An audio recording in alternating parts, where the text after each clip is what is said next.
How's the sound now? Can you hear me? Oh man.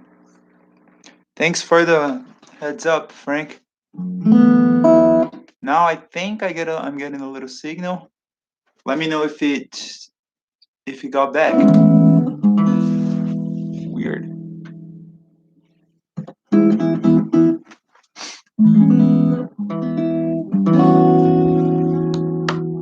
I think it's going. Oh, there you go. Thanks. You got a request, Frank. Oh man, I was playing Skylark, Hoagie Carmichael. I was on the 57th chorus. Start over.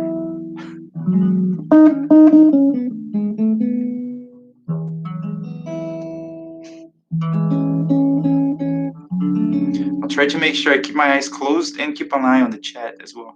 That's impossible.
All right, Skylike, Hoagie Carmichael.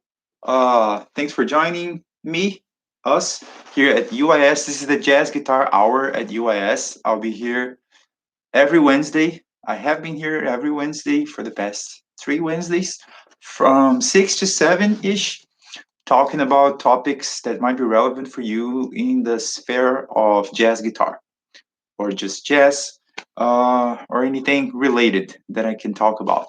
So yeah, I guess I wasted like 5 minutes going muted, but that's okay. One thing that I mentioned, I don't know if you're good at lip reading, but I said that I picked as a topic today to talk about ballads. So I'll be playing ballads for the whole hour. Um, because maybe that's I think that's the best way to talk about ballads is just to play ballads. So let's see. Well, just a little insight on this. It's not really an arrangement. I just put a few different chords.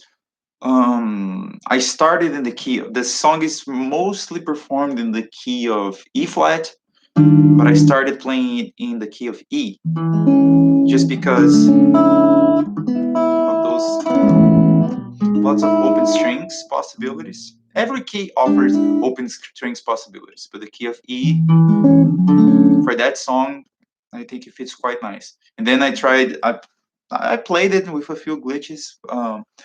I took it out in the key of E flat. Now, what else? How about Body and Soul? Another favorite.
And that was Body and Soul, one of the most played standards ever in the history of standards.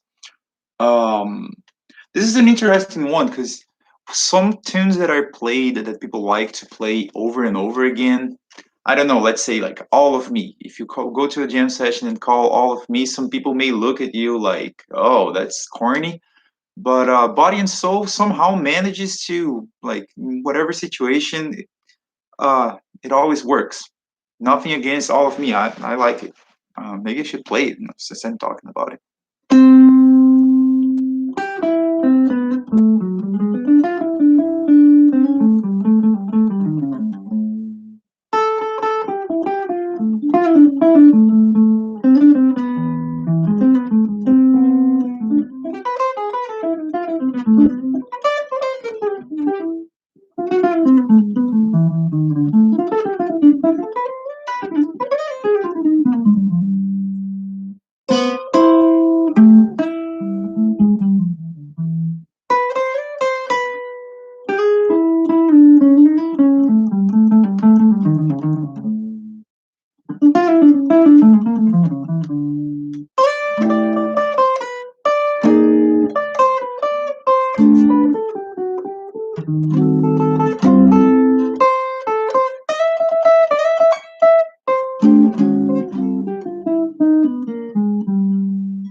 Almost like me.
Okay, a little wild, all of me. Why not? I said I was going to talk about ballads. So, is all of me a ballad? Yes, you can say it's a ballad. I remember one time a student, we're talking about ballads, and a student asked me, what defines a ballad? Isn't that a great question? And I was a little bit, I didn't really know what to say at the time. Thinking about it, maybe the tempo was the first thing, right? Ballads are slow. And the melodies are usually singable, like the melodies are melodic. That's a little redundant. Um, but there are songs like there. I was listening this week to saxophone player Joe Lovano. I think it's an older album of his, in which he plays "Countdown," a John Coltrane composition that usually people play really fast and it has crazy changes. I'm just learning it, relearning it, learning it. Countdown, and he plays it on his CD of ballads, and he plays it kind of as a ballad. Why not? Yeah, this one I shouldn't try.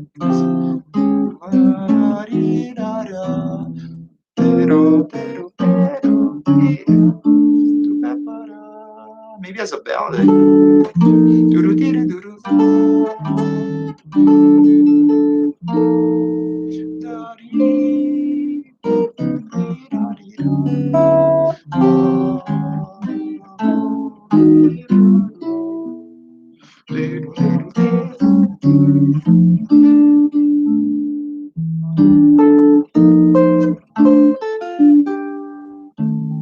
Yeah, maybe that's it for another day. And talk about Coltrane changes. Um, and I was thinking about those endings, right? When if I'm playing by myself, I can go. I'm not gonna. Nobody's gonna shock. Like there's no bass player to be worrying about which notes is gonna play or another. There's no other instrument, no horn, so you can go wherever you want, right? Um, and of course, like I'm not comparing, but just something that I use as an inspiration. I think of really masterful a guy a person that who does this type of crazy endings and go into different places, but somewhat still connected to the world is Keith Jarrett. He's one of my favorite players. Uh, Someday, I hope to play a little like close to that level. That would be interesting. I don't know if we'll have time in this life, but I'll keep trying. How about another ballad? Yeah, little a little water. Cheers. Let me know if you have requests.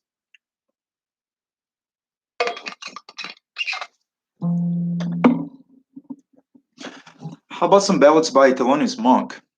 Um, he wrote a bunch. Probably the most played is Ruby My Dear. That's one that comes to mind. I don't really know it that well. So I'm going to play. I'm going to play Ask Me Now.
Okay, so I was thinking about different textures that you can explore while playing solo guitar. Could be for ballads, could be for anything. But one idea is what I just did, which is just play the melody, right? That's the beauty of playing by yourself is that I remember I heard the other day somebody saying like, "Oh, playing by yourself it's difficult, it's complicated because you have to play the melody and the chords and the bass lines and." The other person, it's like an interview, and the other person responded, "That's actually the opposite. You don't have to do anything. You don't have to play the melody. If you want to start just soloing, start on the bridge, do whatever you want.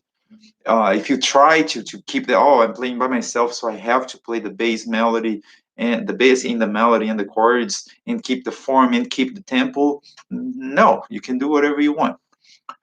So that was Ask Me Now by Thelonious Monk. Interesting progression, right? It's in the key of E flat, ends in D flat, but it starts here in G minor. Why? The song is called Ask Me Now. I'm not gonna answer you now, but because I don't really know why does it start here. Bunch of chromatic 2/5s that eventually ends on a 2/5 that would end in D flat, but no, it goes to D. So a huge circle. And then finally, for the first time, reaches D flat to the D.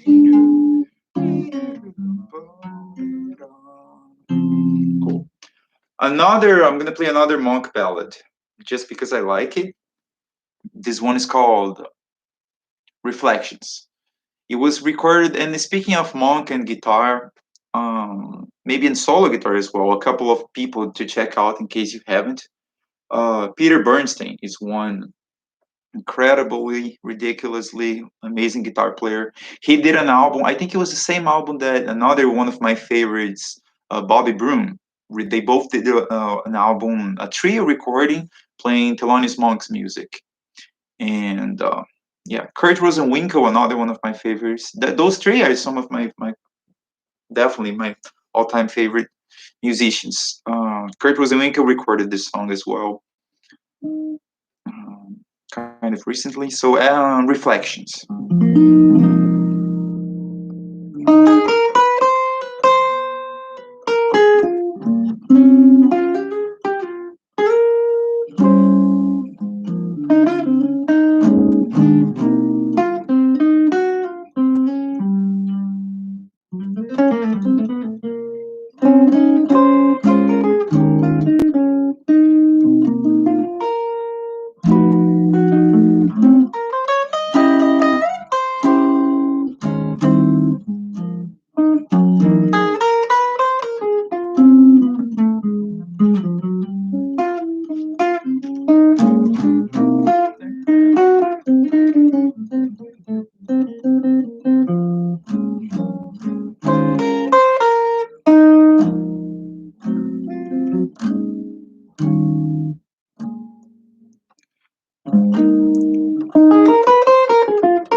right.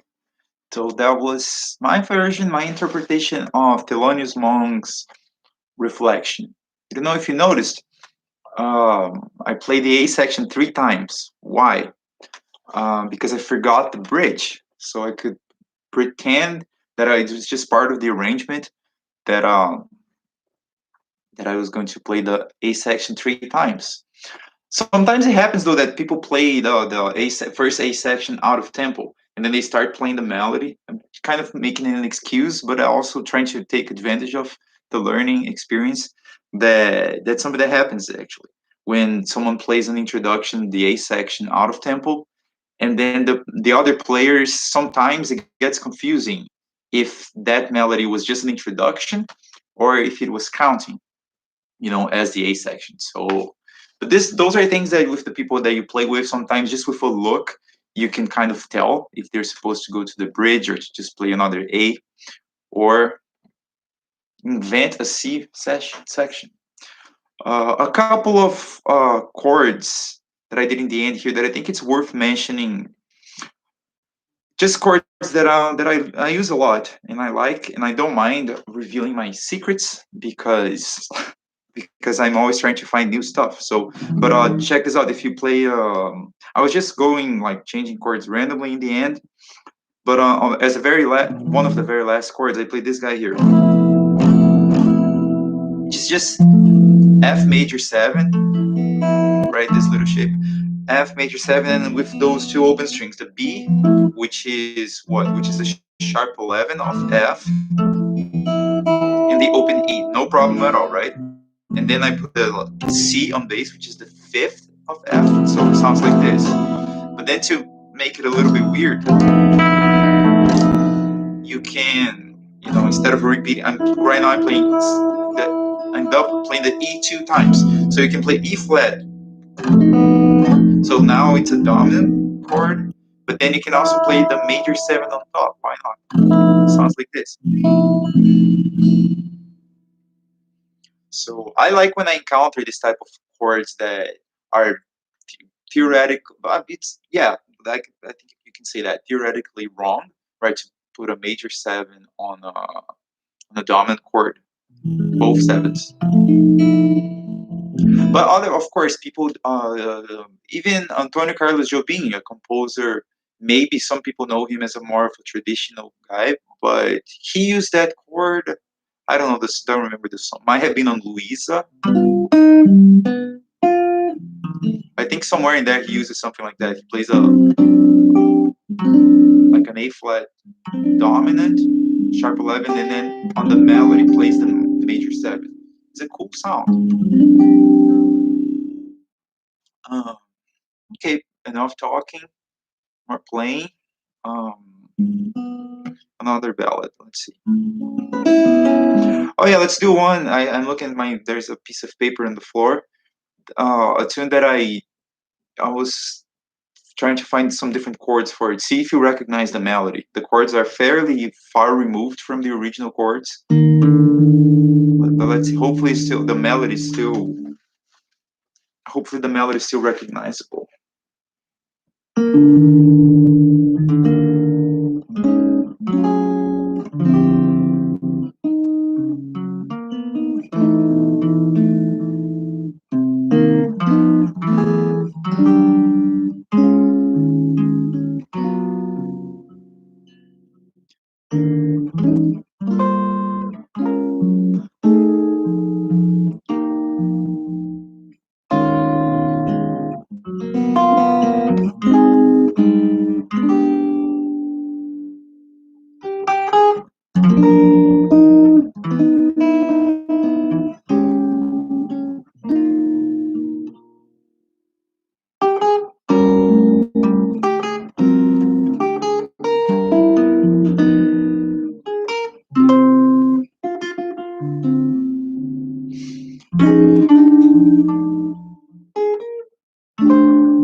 So, was it recognizable?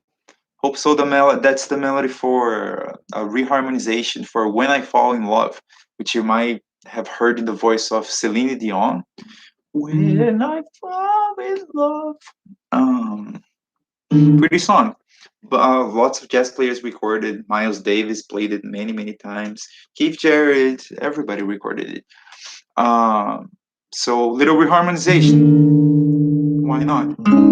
The actual yes.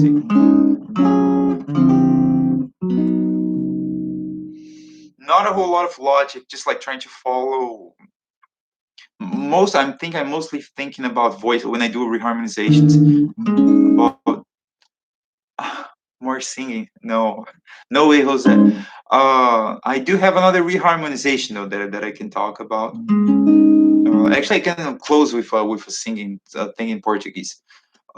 That's a gimmick I used to do in Iowa to sing in bars, like sing in Portuguese, horribly out of tune, but people would like it and pay me to come back just because it was in Portuguese. So, but another song that I have a little somewhat prepared reharmonization.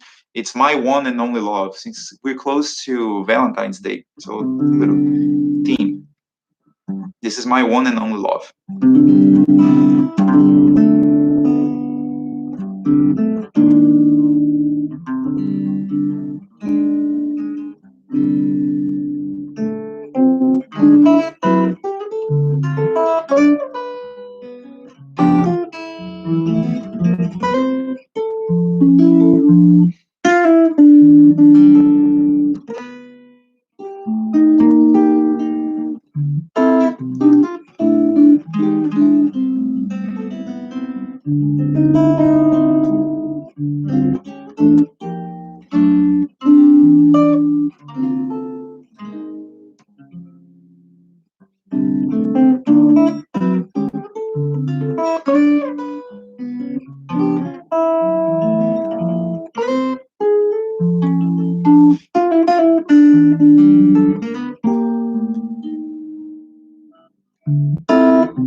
Mhm.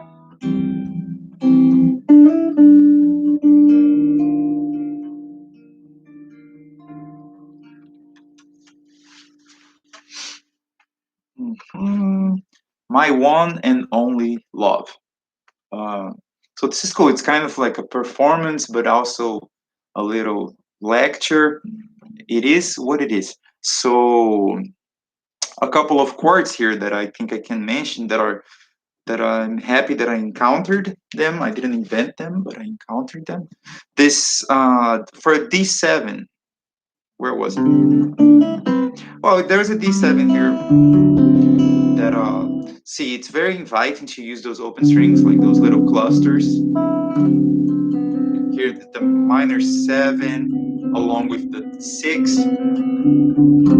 crunchy. But another way to do it, I liked using this guy here. That's it's like a triad, pretty easy to hear, like an A flat triad with the bass over D. So a little tension, right? It's already a little. There's already a little bit of tension, but then you also add the open E on top. Uh, yeah, I was going to yeah, the bridge. So I came up with all these chords, right? And I was getting tired when I got to the bridge. When I made this arrangement years ago, and on the bridge I did this. The original chords of the bridge of that song are then a 2-5-1 back to E minor, then E minor, minor major 7, minor A7, D minor, and what I did it minor first, just normal. Since the melody resolves on the fifth, I just played E major. And my dear professor Larry Gray, big shout out to Larry Gray.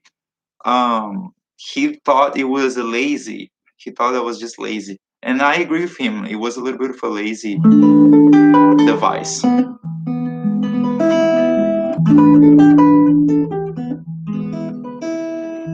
And then also another lazy device. See, I'm just moving my fingers here, but what can I do? It sounds good. So,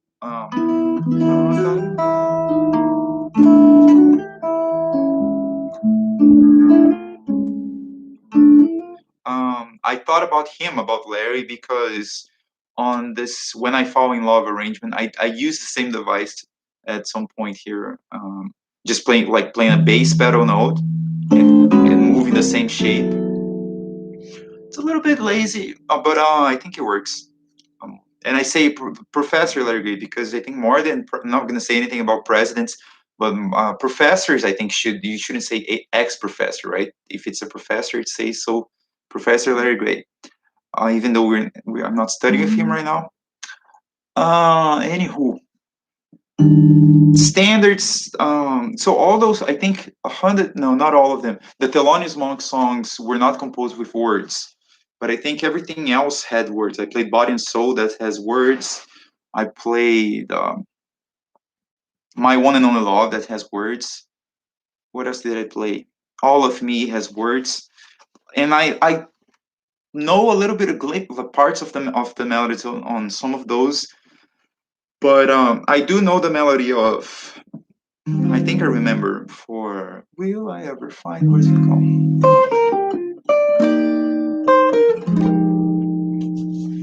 Well, I'm gonna sing one. Let's see. My Ideal. I had to sing the whole words to come up with another beautiful ballad. Chet Baker sings it better than I will. But let's see.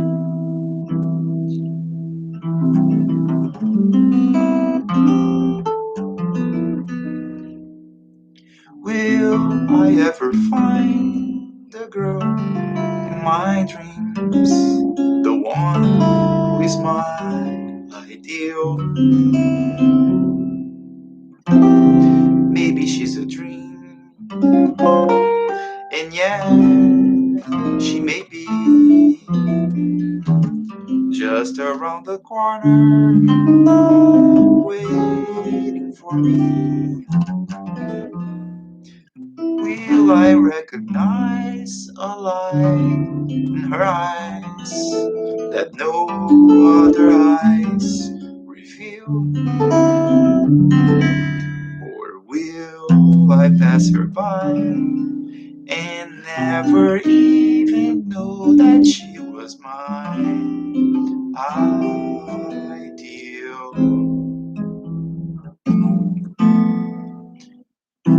Will I ever find the girl of my dreams, the one who is my ideal? Maybe she's a dream, and yeah, she may be just around the corner, waiting for me. Will I recognize the light in her eyes that no other eyes reveal? Or will I pass her by and never even know that she was my ideal?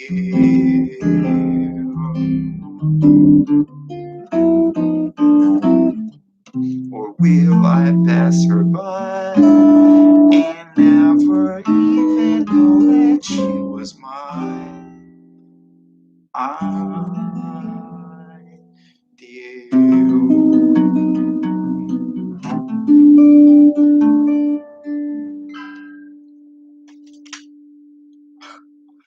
Okay, my ideal. Um, so a couple of things about this. Most people play in the key of E flat. I didn't see just because the open strings. And I think for singing, I'm such a bad singer that any key, it doesn't really make a difference. You know, singers usually like to be like search for the key that fits their voice better. Uh, I'm not too concerned about that.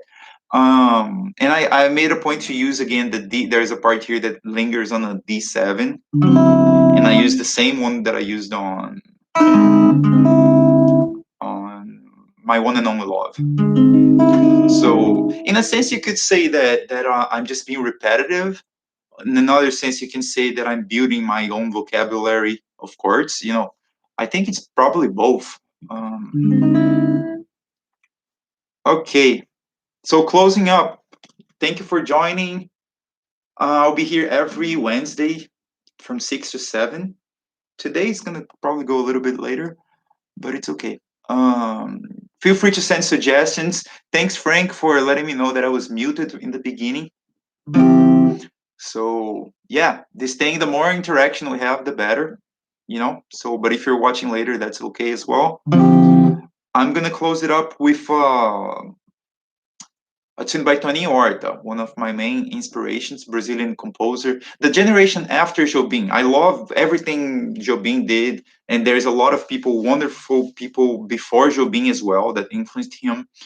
And but probably if I have to pick like one era of Brazilian music, of music in general, to listen to for the rest of my life, the generation after Jobim, and I mean Tony Horta, Dori Caymmi, João Bosco, Milton Nascimento, Ivan Lins, those people, like this is what really touches me the most, I believe. And this tune's called Beijo Partido. And if you want another reason why I played My Ideal in the key of C, Tony Horta has a recording of that. And in the key of C as well. So, Beijo Partido.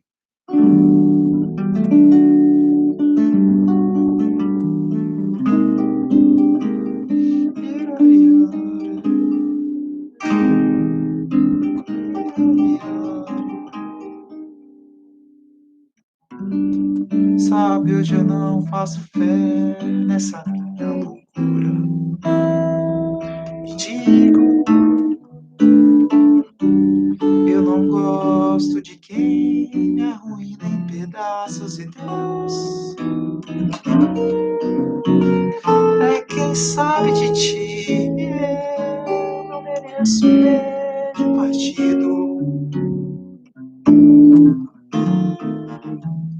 Hoje não passa de um dia perdido no tempo. Enfim, longe de tudo que sei. Não se fala mais nisso, eu sei. Eu serei pra você o que não importa saber. Hoje não passa de um vaso quebrado no peito e grito.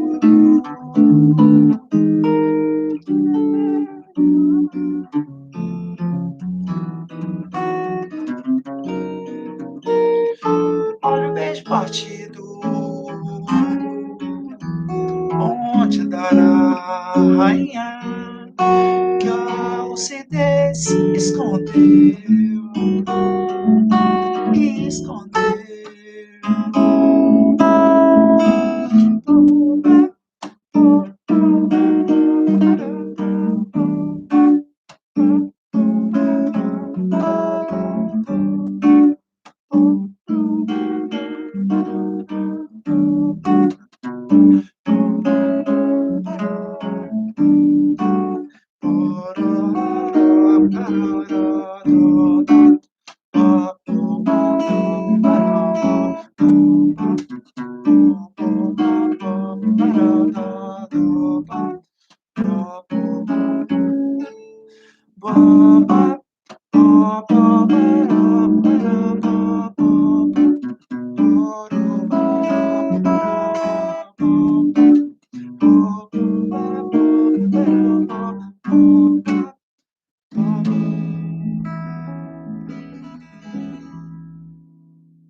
All right, that was Beijo Partido by Toninho Horta. And we can talk about it next week if you like. I said I was going to talk about ballads, and I played a few bossa novas, so maybe that's something to talk about next time. And yeah, feel free to send your topic suggestions. I'll be here next Wednesday on the same channel, the Jazz Guitar Hour at UIS. Thank you very much, and I'll see you next time.